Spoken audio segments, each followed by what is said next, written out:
31 de janeiro de 2023, finalmente James Gunn anuncia o projeto para os próximos 10 anos que vai rebootar o universo DC, tanto no cinema quanto nas séries de televisão.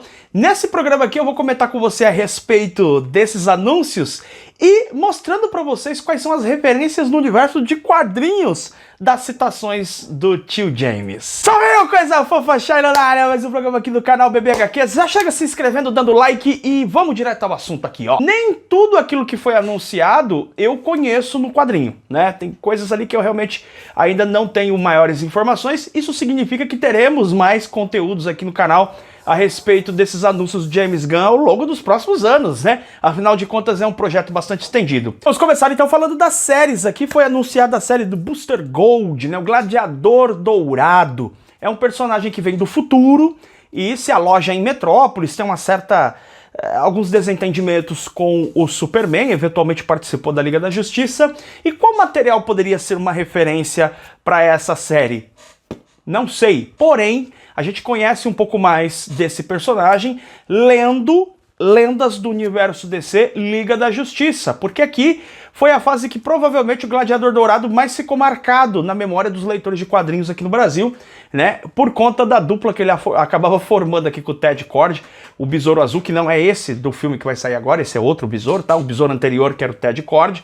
Eles faziam uma dupla que funcionavam como o alívio cômico da série, sempre se envolvendo nas maiores enrascadas, a ponto de criar um cassino da Liga da Justiça, acabar com o dinheiro da Liga. Os caras só aprontam. Então, talvez a série tenha uma abordagem mais divertida, mais engraçada, mais cômica, e pode ser que utilize esse material da famosa Liguinha, como é carinhosamente chamada aqui no Brasil, que é uma fase marcada muito pelo humor, em especial por conta do Gladiador Dourado junto com o Besouro Azul. Pode ser que esse seja o tom dessa próxima série, dessa série que vai estrear em algum momento nos próximos 10 anos, essa série do novo universo DC. Foi anunciado também Paradise Lost, é uma série relacionada ao universo da Mulher Maravilha.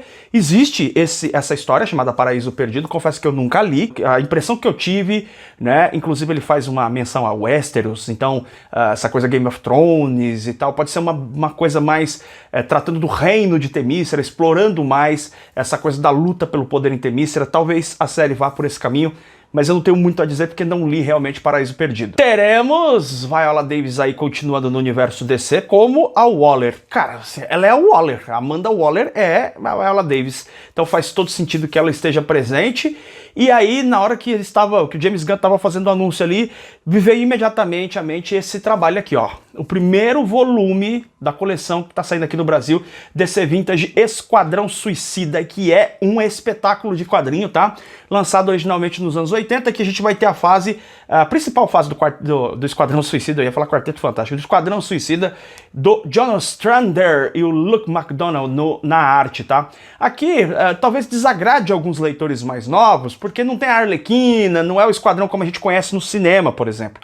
Porém, existem elementos nesse quadrinho aqui que já foram utilizados pelo James Gunn, de certo modo, no filme do Esquadrão Suicida, principalmente o segundo filme, né, que foi ele que dirigiu o segundo filme, e eu acho que ele pode utilizar mais elementos que estão nesse quadrinho aqui para fazer a série da Waller, né, porque justamente nesse quadrinho nós temos o que seria a origem da Amanda Waller. Ela vem de uma família muito pobre, que conheceu muitas injustiças, coisas terríveis aconteceram na vida dela, até que ela começa realmente a se dedicar ao estudo, e ela vai galgando espaços, né, e patamares na escala social, inclusive trabalhando como uma agente ali do governo, criando a Força Tarefa X, vulgo Esquadrão Suicida. Então esse material do John Ostrander, que eu venho recomendando muito aqui no canal, a galera acaba deixando de lado esse material por ser um material mais antigo e tal, não tem Arlequina, tal, não é o Esquadrão Suicida, muito pelo contrário, esse material aqui é espetacular, vale a pena conferir.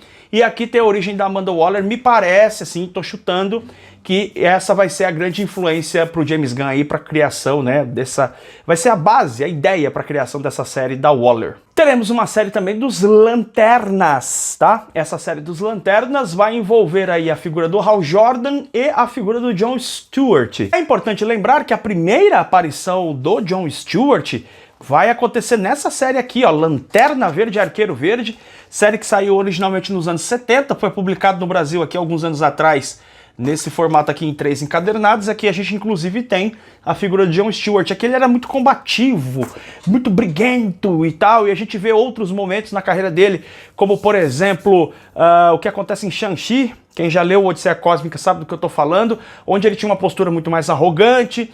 Ele, nos quadrinhos atuais, ele é muito mais um líder, né, do que um chefe, um cara mandão, ou um cara briguento, meio estilo Luke Cage. Não, hoje ele é um cara muito mais líder, ele comanda muito mais e tal, uma pessoa de uma personalidade muito mais pacificada, mais tranquila, mais madura, né? Então pode ser que esse material sirva de alguma maneira, né, para algumas influências, para algumas ideias, até porque aqui a gente vê realmente um certo confronto de ideias entre os dois. Pode ser que isso seja o mote dessa nova série, né? Mas é difícil afirmar isso com exatidão. Também teremos a série Creatures Commandos, né? Que vai mostrar ali alguns seres monstruosos do universo DC, e não temos referência disso, de qual quadrinho poderia ser. Tem ali algumas coisas, DC já lançou quadrinhos do Frankenstein, né, tem a Liga da Justiça Dark, onde eles aparecem também, mas qual seria a grande referência para essa série, né, que vai ser uma animação, é importante dizer, e a gente sabe que a DC costuma mandar bem em animação. Não sabemos qual que é o quadrinho que vai referenciar esse material. Agora falando dos filmes, para começo aqui, nós tivemos o anúncio do filme do Monstro do Pântano, e ficou muito claro que o filme vai ser um filme com uma pegada muito forte de terror.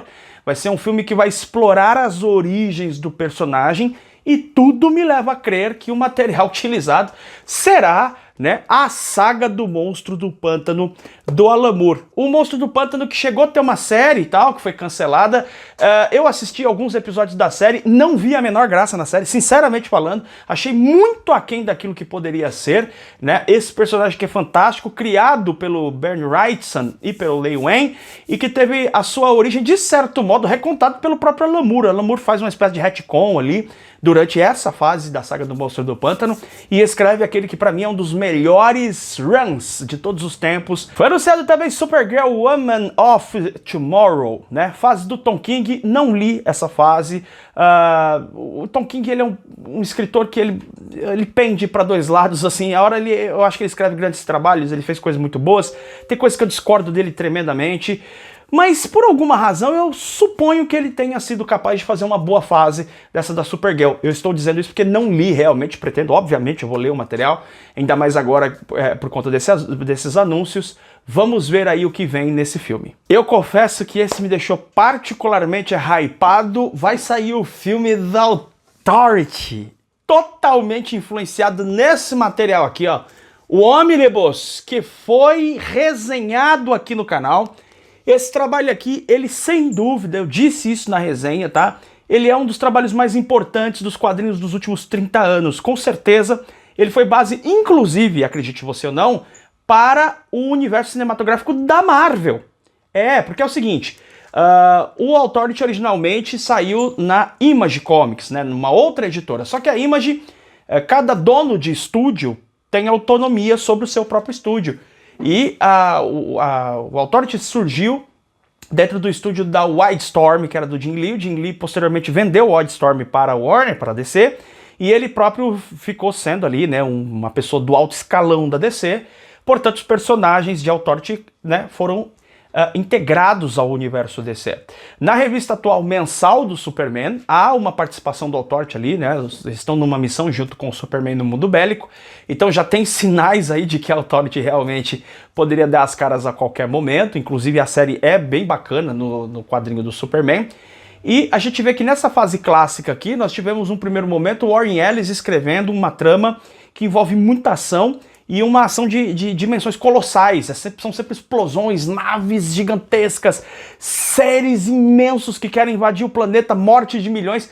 Então eu imagino um filme que vai ser carregado de explosões, de imagens muito megalíticas, coisas violentas, muita violência, muita brutalidade nesse material aqui. Com certeza vai produzir um filme que deve atrair a atenção de muita gente. A Authority teve essa primeira fase com o Warren Ellis, que é muito boa. Na sequência, o Mark Millar vai assumir o título e ela dá uma pequena desnivelada, mas ainda continua muito boa, na minha opinião, continua uma fase muito interessante. O Mark Millar dá uma tonalidade um pouco diferente, mas ainda funciona muito bem. E tem uma terceira parte com outros escritores. Realmente essa parte ela é bem descartável. De qualquer modo, já recomendei aqui para você adquirir o Omnibus. As duas primeiras sessões ali com o Mark Millar em segundo lugar e o Warren Ellis em primeiro lugar fazem valer a pena. Aliás, a imagem que foi utilizada pelo James Gunn para anunciar o filme da Authority é justamente a imagem que tem os desenhos do Brian Hitch, que é justamente o artista da fase aqui do Warren Ellis da Authority. Eu não tenho a menor dúvida de que vai ser um filme que vai arrebatar milhões, porque tudo nesse quadrinho ele quase implora para ser o filme, e chega a ser, pensando agora, chega a ser até estranho que a DC não tenha pensado nisso antes, que a Warner não tenha utilizado esses personagens para fazer uma baita série, no caso um baita filme, né?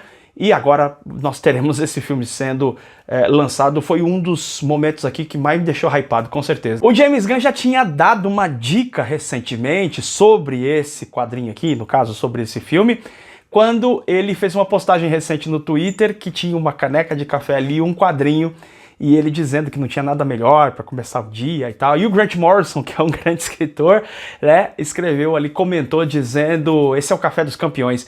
Aliás, o Grant Morrison foi o cara que escreveu justamente esse quadrinho aqui, referenciado pelo próprio James Gunn, né, como um material básico aí para a construção do seu próximo filme do Superman, que será chamado Superman Legacy.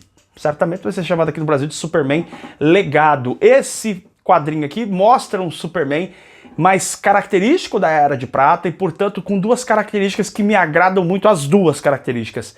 Ele é super, ultra, mega poderoso. Ele é capaz de fazer diamante com carvão, ele aperta nas mãos e faz o carvão, isso é apresentado aqui. Ele é capaz de mover planetas, empurrando os planetas. Ele é muito poderoso, né? E ele é muito bondoso. Ele não é esse Superman Henry Cavill, que embora eu goste do Henry Cavill como Superman, mas é um Superman mais dark, mais fechado, né? Que inclusive em Liga da Justiça, o corte do Zack Snyder, né? O Snyder Cut, embora eu não odeie o filme, não até gosto do filme, mas realmente ele descaracteriza completamente os personagens da Liga, os caras matarem ali o Lobo da Steppe. Não faz sentido, não é a Liga da Justiça, gente. Não tem como defender um negócio desse. Não é a Liga da Justiça. E o James Gunn, que lê quadrinhos e que entende essas sensibilidades, né? Ele já mostrou isso em outros trabalhos, provavelmente vai trazer um personagem assim que tem essa evocação, até evocando o Christopher Reeve mesmo, que é um Superman bondoso, super poderoso e bondoso, né? Talvez vai ter alguma conexão com os antigos filmes do Reeve, não sei, porque o nome é Legado, vai saber, né? Vamos aguardar para ver, mas isso me deixou bastante feliz, essa abordagem que, na minha opinião, mostra uma sensibilidade para o material original da parte do James Gunn. E para fechar, tivemos o anúncio de The Brave and the Bold, Batman, The Brave and the Bold. The Brave and the Bold é uma revista importante do Batman, sempre estava ali ele atuando com outro personagem do universo DC. Aqui no Brasil a tradução fica meio esquisita, né? É o Bravo e o Audaz. Mas essa é a tradução. E nós teremos a participação nesse filme, a atuação de Damian Wayne, o filho de Bruce Wayne, que é o Robin atual. Muito feliz com esse anúncio, tá? Esse material foi publicado aqui no Brasil, já em vários encadernados, e é a fase muito subestimada aqui no Brasil. A melhor fase do Batman dos últimos 30 anos é a fase do Grant Morrison, que começa com esse encadernado aqui, ó, Batman e Filho. Né? E por que eu acho que faz todo sentido utilizar o Damian num filme do Batman atual? Porque sempre gera uma contestação essa coisa do Batman utilizar um adolescente para lutar contra o crime, né? As pessoas, mas o Bruce Wayne, porque eu sendo criança. O pessoal esquece que o Batman não existe, mas tudo bem, o pessoal faz essa crítica. Acontece que no caso do Damian, para quem nunca leu as histórias, né? Faz todo sentido que tenha essa atuação do Batman, porque o Damian foi treinado, foi criado e treinado pela família da sua mãe, a Talia al Ghul, para se tornar um líder da Liga dos Assassinos, né? Portanto, ele foi treinado desde a mais tenra idade para matar. Ele é um assassino de altíssima periculosidade, o Damian Wayne. E quando ele vai morar com o Bruce Wayne, o que a gente vai acompanhando a partir desse encadernado é justamente uma relação mais complexa, uma relação de tentativa do Bruce Wayne de aproximação do Damian. Posteriormente nos quadrinhos acontece a crise final, onde Bruce Wayne é dado como morto, e nós teremos uma fase importante, que é inclusive a fase desse encadernado aqui, ó, esse encadernado que chama a atenção de muita gente, que é quando nós temos o retorno da dupla dinâmica, só que com o Batman sendo o Dick Grayson, o primeiro Robin, vai atuar como Batman, e aqui a gente tem a reformulação da dupla dinâmica numa série que é muito divertida, muito bacana, cheia de referências. Quando o Batman retorna, ele volta, né, a um certo ponto ali de tentativa de restabelecer, ou melhor dizendo, de estabelecer essa conexão com o seu filho, que é muito violento, é muito agressivo, e o Batman está se esforçando para justamente colocar freios nele e colocar o código moral de jamais matar, viu, seu Zack Snyder? Pois é, aí a gente vai ter, né, na continuação da fase do Grant Morrison, e o James Gunn deixou bem claro que é a fase do Grant Morrison que interessa, mas eu não posso deixar de dizer que há uma sequência depois que é coisa linda, que é essa série aqui, escrita pelo Patrick Gleason e pelo Peter Tomasi. Aqui a gente vai ter, ó, Batman e Robin Nascido para Matar, mais desse desenvolvimento do Batman tentando lidar com a violência do próprio filho, né? Tem esse outro encadernado aqui, Batman e Robin Hacking, que é um encadernado que vai se passar pós a fase ali da corporação Batman, outro material que é muito subestimado também, que traz algumas coisas bem interessantes, bem bacanas para o universo do Batman, e muita gente acaba deixando de lado por não compreender essas referências ou por abandonar o material antes da leitura completa. Teve esse encadernado aqui, o Duas Caras, que é uma espécie de fillerzão, assim, não tem muita, né, influência assim nessa história aqui. E aí a gente tem Batman e Robin, A Busca por Robin, que é um dos gibis mais exagerados, divertidos e bonitos, que eu já li, que mostra essa coisa do amor do pai pelo filho, né? Então, galera, foram esses os anúncios. Eu fiquei muito hypado, tem várias referências de quadrinhos, né? Aparentemente o James Gunn tá focado em realmente fazer aquilo que precisa fazer. Pegar que já deu certo nos quadrinhos, o que os quadrinhos já testaram e mostraram que funcionam, e trazer isso pras telonas e pras telinhas. Deixa no seu comentário aqui se tem alguma referência que acabou passando aqui por mim. Eu peguei essas informações aqui de imediato e estou trazendo aqui para que você possa ficar sabendo, e a gente vai conversando a respeito desses anúncios ao longo dos próximos anos, assim esperamos, tá bom? É isso aí, a gente se vê em breve em mais um programa do canal BB HQs. Beijo enorme no seu coração, tchau, tchau!